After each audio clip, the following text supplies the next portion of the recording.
Hello प्यारे बच्चों, कैसे हैं आप सभी। उम्मीद कर रहा हूं आप सभी लोग जहां भी होंगे अच्छे होंगे, स्वस्थ होंगे और मस्त होंगे।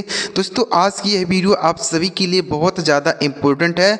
बच्चों, आज की वीडियो को अगर आप नहीं सीखते हैं, नहीं समझते हैं, नहीं देखते हैं तो आपको अंग्रेज़ी पढ़ने में, अंग्रेज़ी लिखने में और अंग्रेज़ी को बोलने में आपको बहुत ही दिक्कत होगी। जैसे मान लीजिए कोई ऐसा व्यक्ति है जो अंग्रेज़ी बोलना जानता है, तो आप उससे कहें कि वह इन शब्दों के बिना अंग्रेज़ी बोल के दिखाए तो वह अंग्रेज़ी बोल ही नहीं सकता है। तो अगर वह अंग्रेज़ी बोलता है तो इन शब्दों का प्रयोग करके ही वह अंग्रेज़ी बोलता है। तो क्यों ना आप भी इन शब्दों को सीखकर अंग्रेज़ी पढ़ना, लिखना और बोलना सीख जाएं। तो चलिए, अगर आप अंग्रेज़ी सच में सीखना चाहते हैं, सही में सीखना चाहते हैं तो इस वीडियो को लास्ट तक जरूर देखिएगा। चलिए देखते हैं बच्चों, वीडियो अगर आपको अच्छा लगे तो लाइक ज़रूर करिएगा, चैनल को भी सब्सक्राइब करके बेल का आइकन दबा लीजिएगा। चलिए देखते हैं, लिखा गया बच्चों यहाँ पर, इसके बिना अंग्रेज़ी बोल ही नहीं सकते हैं, गारंटी है। ये जो शब्द आपको बताने जा रहा हूँ, सबसे पहला शब्द है बच्चों आई। सबसे छोटा और सबसे आसान शब्द है बच्चों आई। क्या पढ़ेंगे इसे हम? आई। आई पढ़ेंगे। आई का अर्थ होता है बच्चों मैं।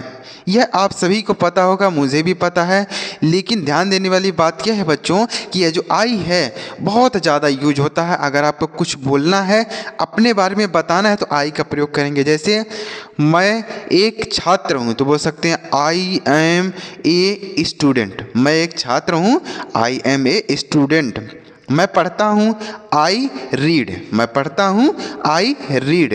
तो इस तरीके से आप आई का प्रयोग करेंगे। आई मतलब मैं होता है। अगला शब्द है बच्चों यम वाई।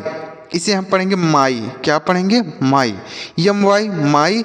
माई का अर्थ होता है बच्चों मेरा। मैं मतलब मेरा। जैसे आपका कोई चीज़ है तो आप उसके लिए माई का प्रयोग करते हैं ना, यह मेरा है, वह मेरा है, यह मेरा है। जैसे यह मेरा घर है तो आप बोल सकते हैं दिस इज़ माई हाउस। यह मेरा घर है, दिस इज़ माई हाउस। ठीक है बच्चों, तो माई का अर्थ होता है मेरा। यह मेरी कार है, दिस इज़ माई कार। यह मेरा फ़ोन है, दिस इज़ माई फ़ोन। तो माई का अर्थ हो गया मेरा। आगे यम ई, इसे हम पढ़ेंगे मी। मी का अर्थ होता है बच्चों मुझे। मी मतलब मुझे। मी का अर्थ हो गया मुझे। जैसे लेट मी गो, मुझे जाने दो। लेट मी गो, मुझे जाने दो। लेट मी ईट, मुझे खाने दो। लेट मी रीड, मुझे पढ़ने दो। ठीक है बच्चों, तो मी का अर्थ होता है मुझे। जैसे मुझे एक गिलास पानी दो तो आप बोल सकते हैं give me a glass of water. इस तरीके से बोलेंगे। वाई ओ यू, इसे हम पढ़ते हैं you. Y O U, you का अर्थ होता है बच्चों आप होता है या तुम भी होता है। चाहे आप बोलिए या तुम, दोनों के लिए आपको अंग्रेजी में क्या बोलना होगा? यू का प्रयोग करना होगा। जैसे यू आर माई टीचर, आप मेरे अध्यापक हैं। You are my teacher. तो कि यहाँ पर देखिएगा ना, दोनों का प्रयोग किए हैं। माई का भी यूज़ हो गया है, यू का भी प्रयोग हो गया है। तो देखिए यहाँ माई हमने बता दिया ना, माई मतलब मेरा होता है। तो यू आर माई टीचर, आप मेरे अध्यापक हैं। और जैसे तुम मेरे भाई हो तो आप बोल सकते हैं यू आर माई ब्रदर। तो मतलब दोनों के लिए आप यू का ही प्रयोग करेंगे। आगे अगला शब्द है वाई ओ यू आर। तो इसे हम पढ़ते हैं your. Y O U R, your. Your का अर्थ होता है बच्चों तुम्हारा। योर मतलब तुम्हारा बोल सकते हैं या आपका भी बोल सकते हैं। योर मतलब तुम्हारा या आपका। जैसे दिस इज़ योर पेन, यह तुम्हारा कलम है। दिस इज़ योर पेन, यह तुम्हारा कलम है। दिस इज़ योर साइकिल, यह तुम्हारा साइकिल है। दिस इज़ योर कंप्यूटर, यह तुम्हारा कंप्यूटर है। तो योर का अर्थ क्या होता है? तुम्हारा या आपका बोलना है तो भी हम योर का ही प्रयोग करेंगे। आगे समझ में आ रहा है बच्चों? देखिए, अगर आप अंग्रेजी सीखना चाहते हैं बच्चों तो कहीं से भी कोई भी ज्ञान मिले आप उसे तुरंत ग्रहण कर लीजिए। कहीं से भी कोई चीज़ मिले, अंग्रेजी में कुछ भी सीखने को मिले उसे आप सीख लीजिए, क्योंकि बूंद बूंद से ही घड़ा बढ़ता है। तो एकदम से तो आपको अंग्रेजी आ नहीं जाएगी, आपको धीरे धीरे करके ही अंग्रेजी को सीखना होगा। तो इसलिए कहीं से भी अंग्रेजी का कोई भी ज्ञान मिले आप उसे सीखते जाइए, समझते जाइए। धीरे धीरे आप देखेंगे अंग्रेजी आपको समझ में आने लगेगी। आप भी अंग्रेजी पढ़ सकते हैं, अंग्रेजी लिख सकते हैं और बोल भी सकते हैं। ठीक है बच्चों, तो आप सच में अगर अंग्रेजी सीखना चाहते हैं तो चैनल को सब्सक्राइब जरूर करिए। आगे THEY, इसे हम पढ़ते हैं दे। THEY दे का अर्थ होता है बच्चों वे सब। क्या होता है? वे सब। वे सब मतलब बहुत सारे लोगों के लिए हम दे का प्रयोग करते हैं। जैसे वे सब बैठे हैं तो आप बोल सकते हैं दे आर सिटिंग। वे सब जा रहे हैं, दे आर गोइंग। ठीक है बच्चों, तो वे सब के लिए हम दे का प्रयोग करेंगे। आगे लिखा गया THEIR, इसे हम पढ़ेंगे दियर। क्या पढ़ेंगे? दियर, THEIR दियर। दियर मतलब होता है बच्चों उनका। दियर मतलब उनका। जैसे अभी हमने बोला ना बहुत सारे व्यक्ति हैं, तो अगर आपको बोलना है कि यह उनका पेन है, मतलब बहुत सारे व्यक्तियों का, तो आप बोलेंगे these are their pen. These are their pen, यह उनका कलम है। ठीक है बच्चों, तो दियर का अर्थ क्या हो गया? उनका, मतलब बहुत सारे व्यक्तियों के लिए प्रयोग करेंगे इसका प्रयोग दियर का। दियर मतलब क्या होता है? उनका। आगे THEM, इसे हम पढ़ेंगे दिम। क्या पढ़ेंगे? दिम। दिम मतलब होता है बच्चों उन्हें। क्या होता है? उन्हें। जैसे लेट्स गो देम, उन्हें जाने दो। लेट्स गो देम, उन्हें जाने दो। इसका भी प्रयोग बहुत सारे व्यक्तियों के लिए ही करते हैं। देम का मतलब होता है उन्हें। उन्हें मतलब कोई एक व्यक्ति नहीं है, बहुत सारे व्यक्ति हैं, तो हम दे का प्रयोग करते, सॉरी देम का प्रयोग करेंगे। ठीक है बच्चों, आगे HE, इसे हम पढ़ते हैं ही। HE, ही का अर्थ होता है बच्चों वह।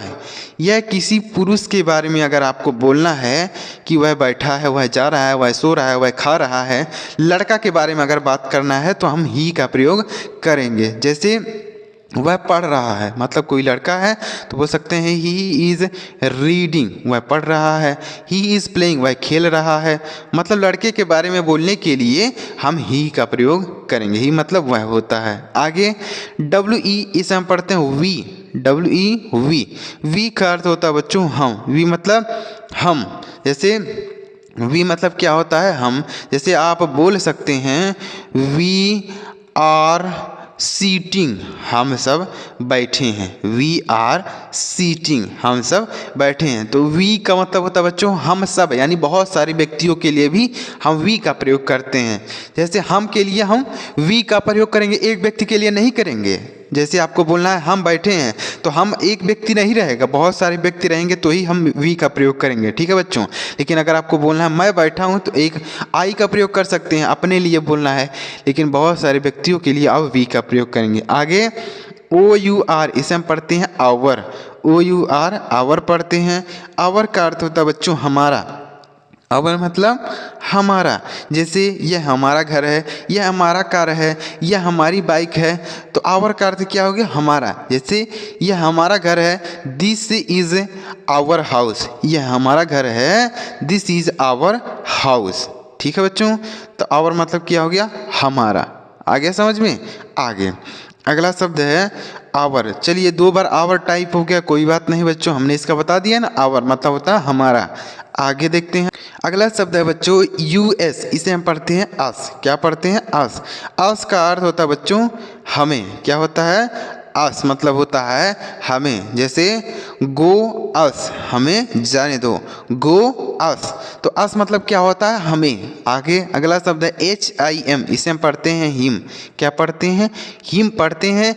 हिम का अर्थ होता है बच्चों उसे। हिम मतलब उसे। इसका भी प्रयोग किसी पुरुष के बारे में बोलने के लिए, किसी लड़के के बारे में बोलने के लिए ही प्रयोग करते हैं।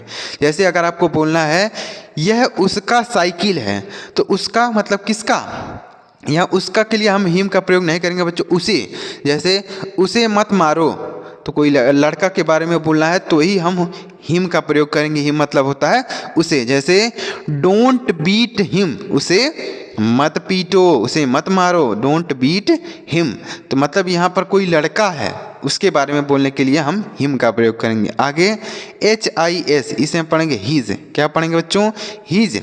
हिज का अर्थ होता है उसका। हिज मतलब उसका। यह भी किसी पुरुष के बारे में बोलने के लिए ही प्रयोग करते हैं। जैसे यह उसका बाइक है, तो बोल सकते हैं दिस इज़ हिज बाइक, यह उसकी बाइक है, दिस इज़ हिज बाइक। तो हिज मतलब क्या हो गया बच्चों? उसका, किसी पुरुष के बारे में बोलने के लिए। तो आपको ध्यान देना बच्चों कि जो ही है, हिज है, हिम है, यह सब किसी पुरुष के बारे में बोलने के लिए ही प्रयोग किया जाता है। जैसे ही मतलब हमने बताया वह होता है, हिम मतलब बताया उसे होता है, हिज मतलब बताया उसका होता है।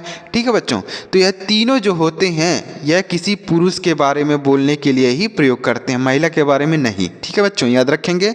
आगे SHE, इसमें हम पढ़ते हैं सी, SHE सी मतलब होता है बच्चों वह, क्या होता है, वह होता है। अब इसका प्रयोग हम किसी स्त्री के बारे में बोलने के लिए करते हैं। ठीक है बच्चों, स्त्री, जैसे ही इज डांसिंग, वह नाच रही है। सॉरी, यहाँ पर सी बोलेंगे, सी इज डांसिंग मतलब लड़की है तो सी का प्रयोग करेंगे, वह नाच रही है, सी इज डांसिंग, तो सी मतलब वह, याद रखेंगे। आगे अगला शब्द है HER, तो इसे हम पढ़ते हैं हर। HER, हर का अर्थ होता है बच्चों उसका होता है या उसे होता है, उसका होता है या उसे, दोनों के लिए हम हर का प्रयोग करेंगे। जैसे यह उसका साइकिल है तो आप बोल सकते हैं दिस इज हर साइकिल, मतलब यह किसी लड़की के बारे में बोलेंगे। लड़के के बारे में बोलने के लिए हमने बताया ना आपको क्या ध्यान रखना है, बता दिया हमने। अब इसके लिए हम हर का प्रयोग करेंगे किसी लड़की के बारे में बोलने के लिए। जैसे यह उसका साइकिल है, दिस इज हर साइकिल, और इस तरीके से आप इसे याद रखेंगे। तो उम्मीद कर रहा हूँ बच्चों आपको अच्छी तरीके से समझ में आ रहा होगा। तो अभी कहाँ वीडियो छोड़ के जा रहे हैं, अभी चलिए बढ़ते हैं और आगे और भी शब्दों को सीखते हैं। वीडियो अगर आपको पसंद आ रहा हो तो लाइक ज़रूर करिएगा, और चैनल सब्सक्राइब नहीं किए दोस्तों तो सब्सक्राइब कर लीजिए। इस तरीके से आपको आगे भी वीडियोज़ मिलती रहेंगी। आगे देखिए बच्चों, देखिएगा आगे लिखा गया बच्चों IT, तो इसे हम पढ़ते हैं इट। IT, इट, इट का अर्थ होता है बच्चों यह, इट मतलब यह। जैसे इट इज़ अ पेन, यह एक कलम है। तो यह जो इट होता है बच्चों, इसका प्रयोग किया जाता है किसी निर्जीव चीज़ों के लिए, निर्जीव जिसमें जान नहीं होती उसके लिए हम इट का प्रयोग करते हैं। किसी आदमी के बारे में बोलने के लिए हम यह के लिए इट का प्रयोग नहीं करेंगे। ठीक है बच्चों। आगे ITS, इसे हम पढ़ते हैं इट्स, क्या पढ़ते हैं, इट्स, ITS, इट्स मतलब होता है इसका, क्या होता है, इसका होता है। ITS, इट्स मतलब हो गया इसका। जैसे यह इसका कलम है, यह इसका कलम है तो आप बोल सकते हैं it is its pen, it is its pen, तो यह इसका कलम है, ऐसे आप बोल सकते हैं। तो इट्स मतलब इसका होता है। आगे THIS, इसे हम पढ़ते हैं दिस, दिस का अर्थ होता है बच्चों यह, दिस मतलब यह होता है। जैसे यह एक गाड़ी है तो आप बोल सकते हैं दिस इज़ अ कार, यह एक कार है। यह एक घर है, दिस इज़ अ हाउस। यह एक सड़क है, दिस इज़ अ रोड। तो दिस मतलब क्या होता है बच्चों, यह होता है। इसका प्रयोग होता है कोई चीज़ एक है लेकिन आपके नज़दीक है तो दिस का प्रयोग करेंगे। दिस मतलब होता है यह, एक ही चीज़ होनी चाहिए तो दिस का प्रयोग करेंगे। आगे THAT, इसे हम पढ़ते हैं दैट, THAT, दैट, दैट का अर्थ होता है बच्चों वह, दैट मतलब वह होता है। जैसे दैट इज़ माई साइकिल, वह मेरी साइकिल है, दैट इज़ माई साइकिल, वह मेरी साइकिल है। तो क्या हो गया बच्चों, दैट मतलब वह। इसका प्रयोग होता है कोई चीज़ एक हो लेकिन आपसे थोड़ी दूरी पे हो तो हम दैट का प्रयोग करेंगे। लेकिन अगर कोई चीज़ एक है लेकिन आपके नज़दीक है तो हम दिस का प्रयोग करते हैं। ठीक है बच्चों, दोनों याद रखेंगे ऐसे। आगे THESE, इसे हम पढ़ते हैं दीज, THESE, दीज, दीज का अर्थ होता है बच्चों ये सब, क्या होता है, ये सब, ये सब मतलब बहुत सारी चीज़ें हैं तो ये सब बोलेंगे दीज। जैसे ये सब मेरी किताबें हैं तो आप बोल सकते हैं these are my books, these are my books, ये मेरी किताबें हैं, ये सब मेरी किताबें हैं। तो दीज मतलब ये सब। इसका प्रयोग होता है बच्चों कोई चीज़ है एक से ज़्यादा है लेकिन आपके नज़दीक है, मतलब 3 है, 4 है, 5 है, 6 है, कितना भी है लेकिन आपके नज़दीक है तो आप दीज का प्रयोग करेंगे। आगे THOSE, इसे हम पढ़ते हैं दोज, THOSE, दोज, दोज का अर्थ होता है बच्चों वे सब, क्या होता है, वे सब, वे सब। जैसे वे सब मेरे घर हैं, वे सब मेरे घर हैं तो आप बोल सकते हैं those are my house, those are my houses, यानी वे सब मेरे घर हैं। तो इसका प्रयोग होता है बच्चों, कोई चीज़ है बहुत ज़्यादा है, एक से ज़्यादा है लेकिन आपसे दूर है, तो आप दोज का प्रयोग करेंगे। आगे आई एस, इसे हम पढ़ते हैं इज। आई एस इज का अर्थ होता है बच्चों यह, इज मतलब होता है, क्या होता है। जैसे वह मोहन है, तो है के लिए आप इज का प्रयोग करेंगे, ही इज मोहन। वह एक डॉक्टर है, ही इज़ अ डॉक्टर। वह एक छात्र है, ही इज़ अ स्टूडेंट। तो इसका प्रयोग होता है बच्चों इज का, एक सब्जेक्ट अगर एक वचन होता है तो हम इज का प्रयोग करते हैं। आगे डी ओ, इसे हम पढ़ते हैं डू। डी ओ डू का अर्थ होता है बच्चों करना। डू मतलब करना। जैसे आई डू इट डेली, मैं इसे रोज करता हूँ। आई डू इट डेली, मैं इसे रोज करता हूँ। तो डू मतलब करना। आगे ए एम, इसे हम पढ़ते हैं I am. A M am का अर्थ होता है बच्चों हूँ। एम मतलब हूँ। जैसे मैं एक छात्र हूँ तो बोल सकते हैं आई एम ए स्टूडेंट, मैं एक छात्र हूँ। दोस्तों यह जो एम का प्रयोग होता है बच्चों, यह केवल आई के साथ ही एम का प्रयोग किया जाता है। आई के साथ एम का प्रयोग होता है और किसी भी सब्जेक्ट के साथ एम का प्रयोग नहीं करते हैं। ध्यान रखने वाली बात है बच्चों, अगर ध्यान नहीं रखेंगे तो गलत हो जाएगा। तो आपको क्या याद रखना है कि यह जो एम का प्रयोग होता है यह केवल आई सब्जेक्ट रहता है तो ही हम प्रयोग करते हैं, याद रखेंगे। आगे अगला है डी ओ, इसे हम पढ़ते हैं डी ओ एस सी, इसे हम पढ़ेंगे डज। डज का अर्थ होता है बच्चों करना। क्या होता है? करना, डज। जैसे ही डज हिज वर्क, वह अपना काम करता है। ही डज हिज वर्क, तो डज मतलब करना, करता है। आगे अगला शब्द है बच्चों ए आर ई। ए आर ई, इसे हम पढ़ेंगे are. A R E, are का मतलब होता है बच्चों हैं। आर मतलब हैं। जैसे अभी हमने बताया इज मतलब होता है, तो सब्जेक्ट अगर एक वचन होता है, सब्जेक्ट अगर एक वचन हो तो हम इज का प्रयोग करते हैं, लेकिन अगर सब्जेक्ट बहुवचन हो तो हम आर का प्रयोग करेंगे। किसका प्रयोग करेंगे? आर का। जैसे बच्चे खेल रहे हैं तो आप बोल सकते हैं द चिल्ड्रेन आर प्लेइंग, यानी बच्चे बहुत सारे हैं तो हम आर का प्रयोग करेंगे। लेकिन वहीं अगर एक बच्चा रहता है बच्चों तो हम इज का प्रयोग करेंगे। यहाँ आर लगाएंगे, इज नहीं लिखेंगे, are. The children are playing, यानी बच्चे खेल रहे हैं, तो बच्चे बहुत सारे हैं इसलिए आर का प्रयोग करेंगे। अब बच्चा एक रहेगा तो आप बोल सकते हैं द चाइल्ड इज प्लेइंग, यानी बच्चा खेल रहा है, बच्चा एक ही है तो इसलिए हम इज का प्रयोग करेंगे। याद रखेंगे दोनों। आगे अगला शब्द है डी आई डी, तो इसे हम पढ़ेंगे did. D I D, did मतलब हो जाएगा बच्चों किया। डिड मतलब किया।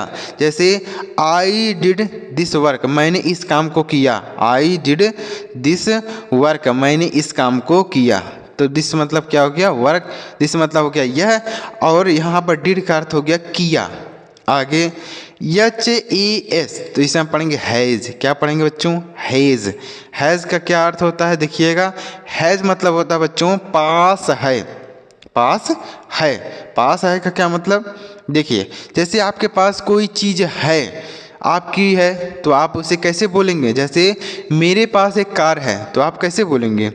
जैसे उसके पास एक कार है तो आप बोल सकते हैं ही हैज़ ए कार, उसके पास एक कार है। उसके पास एक घर है, ही हैज़ ए हाउस। तो हैज़ का प्रयोग होता है अगर आपके पास कोई चीज़ है तो आप हैज़ का प्रयोग करेंगे। आगे अगला है डब्ल्यू ए एस, इसे हम पढ़ेंगे was. W A S, was. Was का अर्थ होता है बच्चों था। वाज मतलब था। जैसे मैं एक डॉक्टर था, आई वाज ए डॉक्टर, मैं एक डॉक्टर था, आई वाज ए डॉक्टर। तो वाज मतलब था, यानी पास्ट में कोई बात हुई है तो वाज का प्रयोग करते हैं। आगे एच ए वी ई, इसे हम पढ़ते हैं have. H A V E, have. Have का अर्थ होता है बच्चों पास, इसका भी अर्थ होता है पास है। देखिए ये जो हैज और हैव है, इसका दोनों का अर्थ होता है बच्चों पास है। दोनों का अर्थ एक ही होता है, लेकिन यह जो हैज होता है यह सब्जेक्ट एक होता है तो हम हैज का प्रयोग करते हैं। और सब्जेक्ट अगर बहुवचन हो, मतलब एक से ज़्यादा, दो हो, तीन हो, चार हो, कितना भी हो, तो हम हैव का प्रयोग करते हैं। जैसे मेरे पास एक मोबाइल है तो बोल सकते हैं आई हैव ए मोबाइल। ये जो आई होता है बच्चों, यह बहुवचन सब्जेक्ट में काउंट किया जाता है, तो इसलिए इसके साथ हम हैव का प्रयोग करेंगे, हैज नहीं लिखेंगे। आगे WERE, इसे हम पढ़ेंगे वर। WERE वर वन मतलब हो जाएगा थे। वाज मतलब होता है था। सब्जेक्ट एक वचन हो तो वाज बोलते हैं, और सब्जेक्ट बहुवचन हो तो वर का प्रयोग करेंगे। जैसे दे वर स्टूडेंट, वे छात्र थे। दे वर स्टूडेंट, वे छात्र थे। तो वर का प्रयोग करेंगे, बहुवचन सब्जेक्ट रहता है तब। ठीक है बच्चों, तो उम्मीद कर रहा हूँ बच्चों यह जो शब्द आपको अच्छी तरीके से बताया, यह समझ में आया होगा। तो अगर आपको समझ में आया हो तो वीडियो को लाइक ज़रूर करिएगा, और कमेंट में एक बार ज़रूर कमेंट करके बताइएगा कि सर मुझे ये वीडियो अच्छा लगा, और चैनल को भी सब्सक्राइब करके बेल का आइकन दबा दीजिएगा। चलिए मेरे प्यारे बच्चों, अगली वीडियो में किसी नई टॉपिक के साथ वीडियो देखने के लिए आपका बहुत बहुत धन्यवाद।